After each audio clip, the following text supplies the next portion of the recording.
listening to the Rainmaking Podcast, hosted by high-stakes headhunter, author, and professional speaker, Scott Love. Hey, this is Scott Love, and thanks for joining me on another episode of the Rainmaking Podcast. What if you could become more influential just based on how you communicate to your clients and prospects, even if that was done via video cam? Well, that's what we're going to talk about today. Our expert is truly an expert on that. Her name is Cara Hale Alter. She's an international keynote speaker, author, and the founder of SpeechSkills.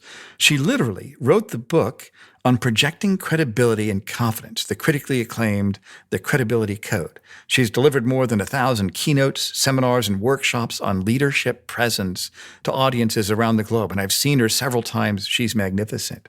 In addition to providing training to clients such as Google, Pixar, Intel, Pinterest, Schwab, Kaiser Permanente, and numerous top 100 law firms, Cara is also a guest lecturer at UC Hastings College of the Law, Stanford Law School, and the UCLA School of Law. I hope you get some great ideas from Cara today. I've got with me on the Rainmaking Podcast a good friend of mine, Cara Hale Alter. And Cara, I'm excited to have you on the show with me today. Oh, I'm excited to be here. Thanks. And Cara, I've seen you speak before. You're masterful. I've seen you speak at several conferences. Your book is great. Your content is awesome. And what we talked about before about all the live trainings that you do, everything kind of changed with the crisis. And now people that are professional communicators, people involved in rainmaking, now they have to use the webcam to establish credibility and build rapport. It's something probably none of them have done before. So I wanted to talk about that. But first, tell us about your journey. What did you start in professionally, and how did you end up to where you are today as a coach and a trainer and a speaker? Well, I've always been a performer. As a matter of fact, when I was growing up, I thought that would be my arena. And I did a lot of musicals and stage work. But I also studied speech communications, and I found that especially nonverbal communication was really very interesting to me, and especially how actors can very reliably portray character traits. And I wondered, well, is there commonality there? Is it possible that certain behaviors lead to a very predictable character assessments? And could we reverse engineer this? Interesting. So if you wanted to come across as confident, are there character traits that very predictably lead to those assumptions? And so the more I got into my career in acting, the more I actually became fascinated by the psychology of it as opposed to the actual job of getting out there on stage and basically cataloging what are these status behaviors that we're responding to with someone that we would consider to have leadership presence. What are those behaviors? And can we, as I said, reverse engineer so that we can do those things on purpose? Well, that's great. That's good in our world where our job is gaining the trust of high-level prospects, C-suite executives, where we have to sell our services and move those relationships forward and do it in a way that's sincere and authentic. So what would you define when you say visible credibility? What is that exactly? Well, great. I work in an arena that most people find very intangible, or they think it's intangible because we don't quite have words to describe it. Sometimes it's called leadership presence or personal gravitas or an air of confidence.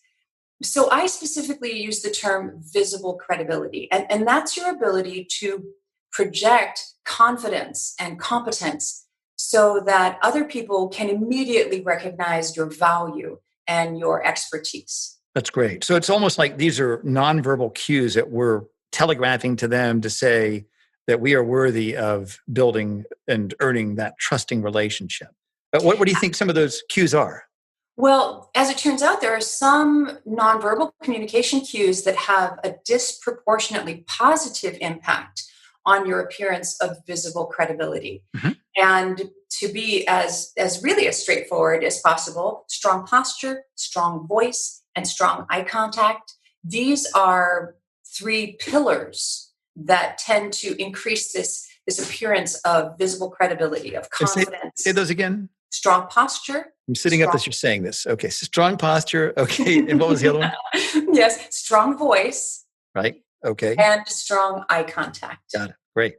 And as it turns out, most people, I know that That's common knowledge. People have heard that information before. But most people severely underestimate just how powerful these tools are in establishing visible credibility. And also, if most people tend to overestimate their ability to do these things well, and primarily because when we are thinking about posture, eye contact, strong voice, we can do them well. Mm-hmm. But the real test is whether or not those are habits that you follow you around in every situation. And that's where that visible credibility will come from. So tell me about this then. Let's kind of go down that path a little bit. When you say habits, what do you mean by that? And how do you develop habits in posture, voice, and eye contact?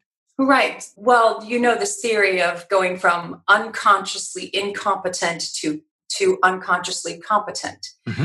And that with any skill that you take on, with any habit, we tend to start out with being unconsciously incompetent, which means we don't even know that we don't know. We are oblivious to that particular behavior.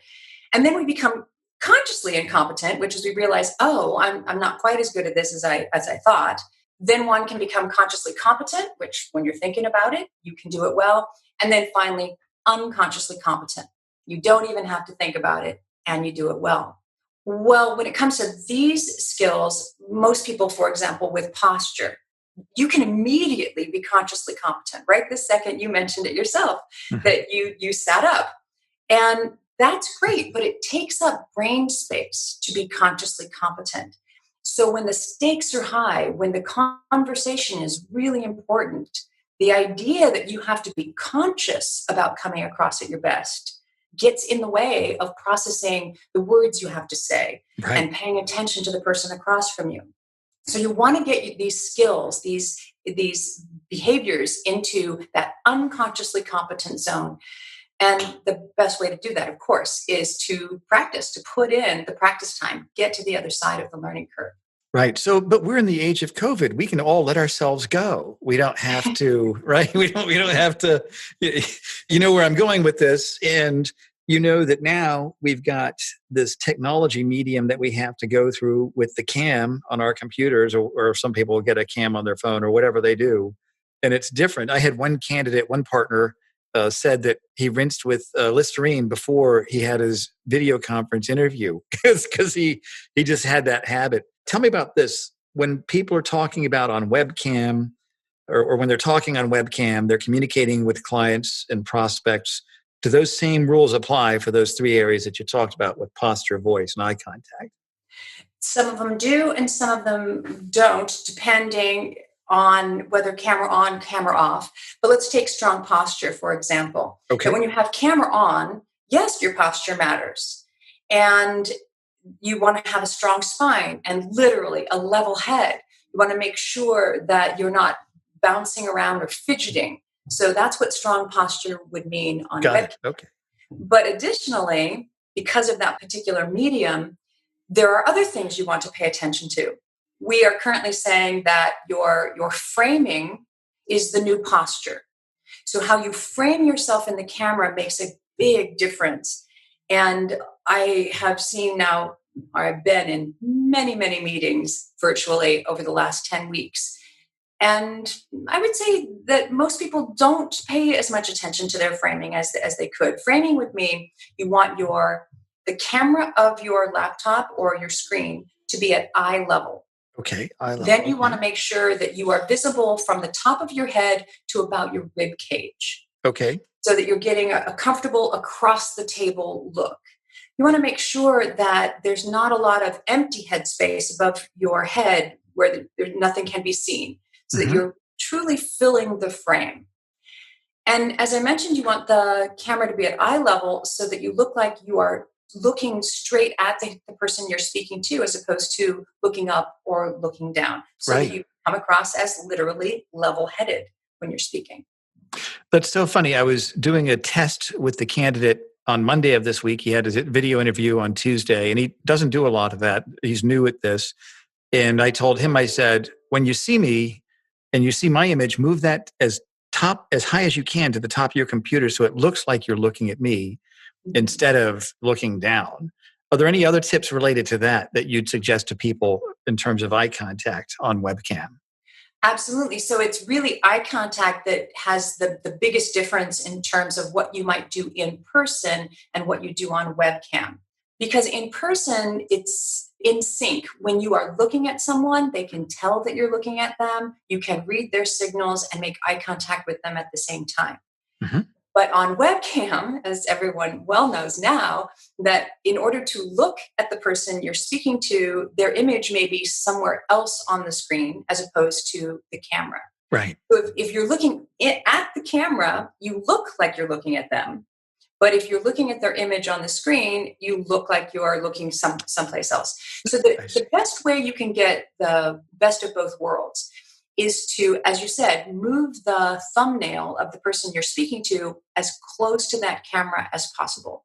Right. And then also, I tend to scale the zoom window so that the individual is not huge and taking up a great deal of my screen. Oh, but they're a little bit smaller, so that way the differentiation between where their eyes are and the camera is just a little bit less. That's a good idea. What about for voice? What recommendations for voice with the webcam? What do you recommend in that regard? Well, one of the problems that I see regarding voice is that people will speak with the volume that would be appropriate to the distance between them and their laptop, which is usually about a foot or a foot and a half. And what that means is their voice tends to come across as a little bit weak and unsupported. So in order to be at your best on webcam, you should really think about speaking as if you're talking to someone 5 feet away or the distance across a conference room table. That would bring out not only the right volume for the situation, but also more richness of your voice. And I'll give a quick example. Sure.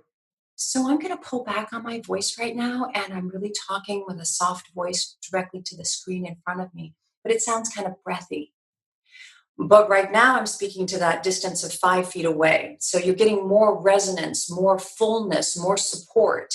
And that support in your voice is what cements that quality of leadership presence. Interesting. That you have strength.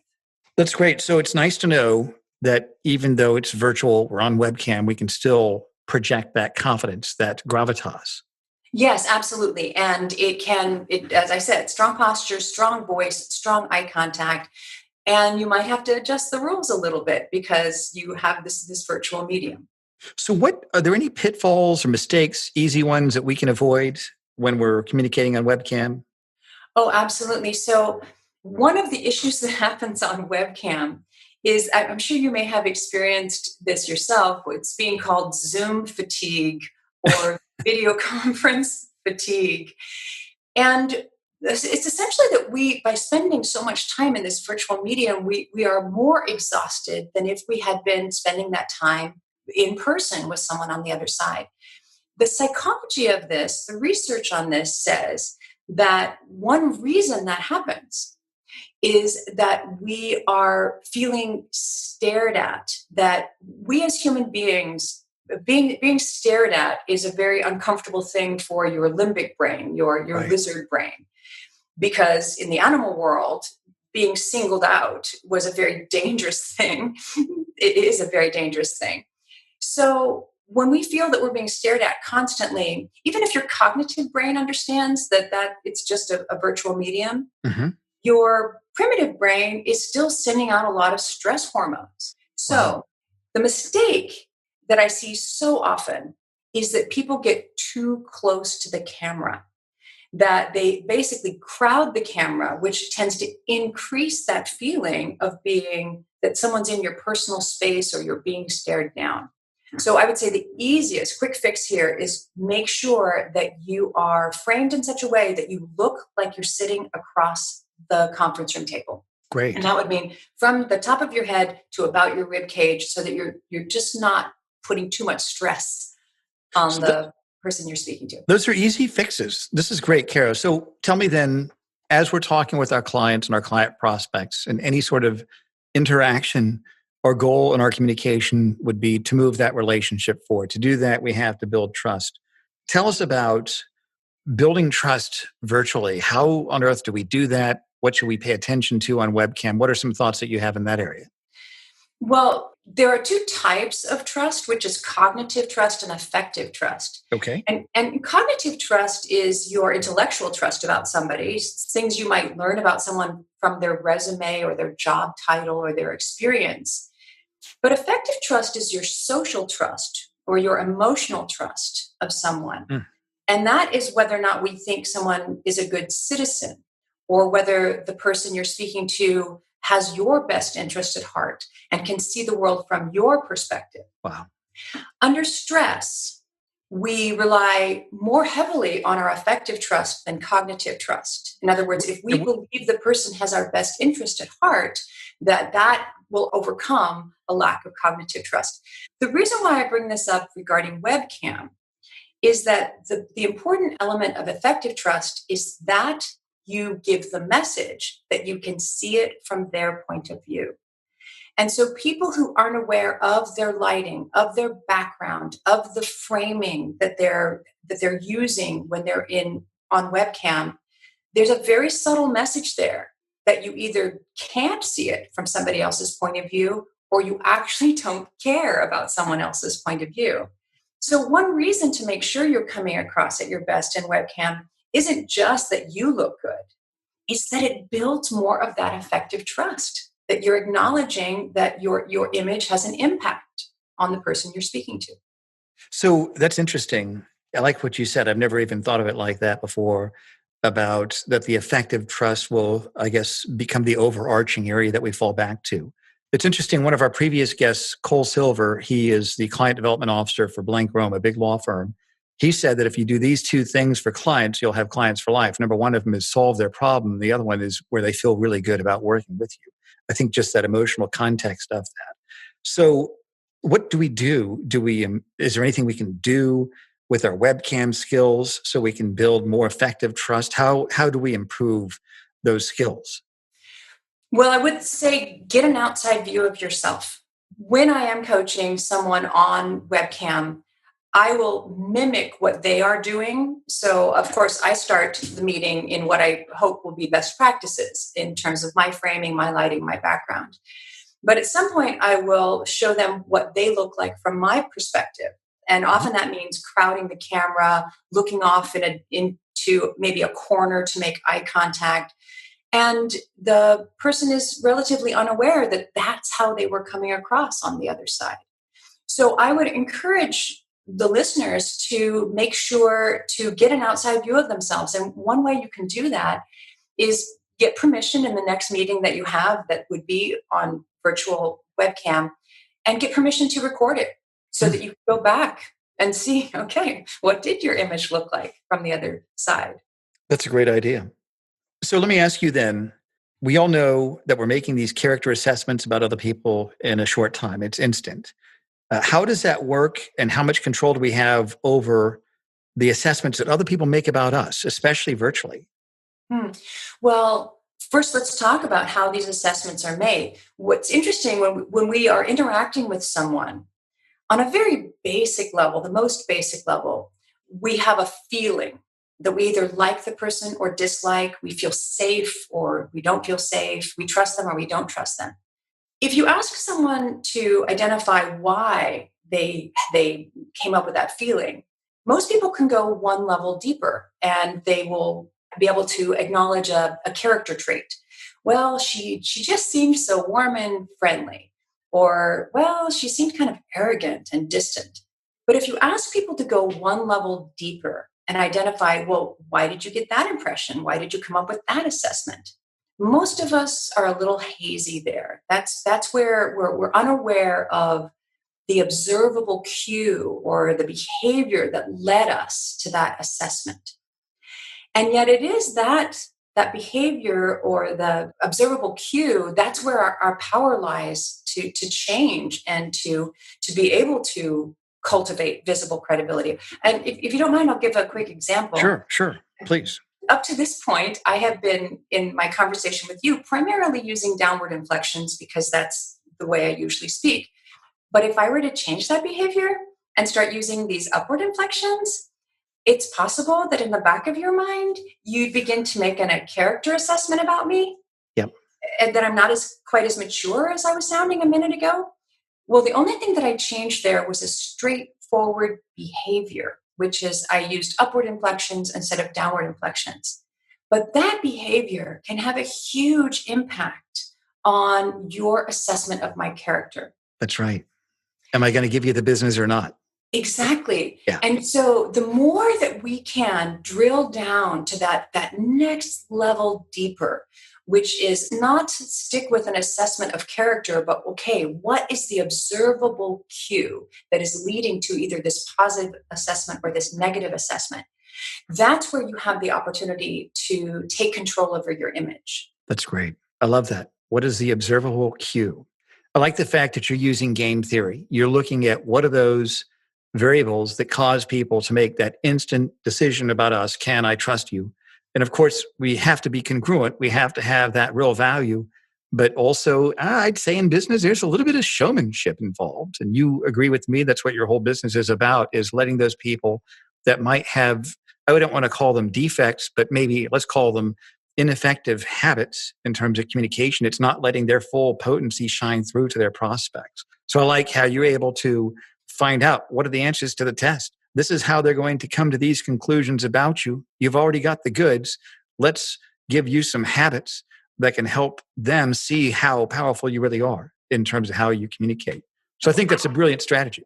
Yes, absolutely. So many people have everything they need to succeed, which is they are educated, they have expertise in some area, and they also have a drive to have more influence and take on a bigger role.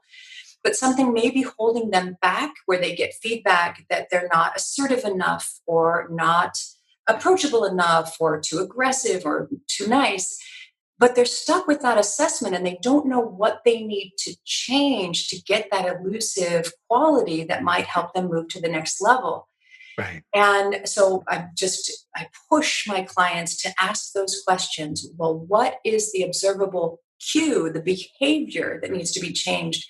Because oftentimes it seems like a big deal. You need to change your character, but it really might be a very small skills gap, like just the ability to use downward inflections, right, or the ability to speak more slowly and put more pauses in your conversation, or keep your head level. It might be a really easy solution to what seems like a big problem. So much is riding on our communication. And if we can't get that message across, they're not going to hear it. They're not going to buy from us. We're not going to build that trust. So tell us if we could kind of synthesize this into a few action steps that people can take today to improve in these areas. What would you recommend, Carol? Well, first of all, I'd say be a trailblazer in the medium of virtual communication because it is here to stay. So doing whatever it takes to get yourself set up well so that you can present yourself literally in the best light, so that your framing, your angle, your lighting is working for you. And then get an outside view of yourself so that you can be assured that you are coming across as you think you are coming across. Very specifically, that would mean watch your framing, make sure that you move the person you're speaking to close to the camera so your eye contact will look like it's cohesive and that you're speaking with a strong voice. And then I would say make sure that after you've recorded yourself, watch for unconscious habits like too many filler words or that upward inflection quality that I was mentioning before, because those can undercut and derail your effectiveness, and they're almost always unconscious habits. Right. Well, this is great, Cara. I'm glad that you've been here today. Tell us what you do in terms of your menu of offerings, and we're going to put some of these links you gave me on our show notes so that people can access those. But can you tell us what are the services that you offer? So if somebody wants to reach out to you, they know exactly what you're capable of providing for them. Well, great. So we're just experts at identifying those nonverbal communication cues that either raise your status or lower your status. And we have live programs that we are now delivering both in person and virtually. But we also have some online programs that are self-directed. We have one that's called the Credibility Quest, which is a very robust program that's meant to be a practice vehicle so that you can take your skills from concept to actual unconsciously competent habits. And we also have some much leaner online programs for those, we say, for people in a hurry, Mm-hmm. want Sure. to better understand these concepts, but maybe want to do it as quickly as possible in micro lessons. So you can find all of those on our website at SpeechSkills.com. And tell us about your book also. What's the name of your book and where can people get that? My book is called The Credibility Code, and it can be found on Amazon. You can get the online version as well as a hard copy version. And it essentially outlines these key behaviors that have a disproportionately positive impact on coming across with visible credibility. And to those people that are listening, I've read that book probably, I think maybe about 9 months ago. It's fantastic. It's a solid resource. I'd highly recommend that. Cara, thank you for joining me on the podcast. We'll put all this information on our show notes, and I'm sure we'll be talking again real soon. Well, thanks, Scott. It's been a pleasure. Thank you. Thank you for listening to the Rainmaking Podcast. For more information about our recruiting services for international law firms, visit our website at attorneysearchgroup.com. To inquire about having Scott speak at your next convention, conference, sales meeting, or executive retreat, visit therainmakingpodcast.com.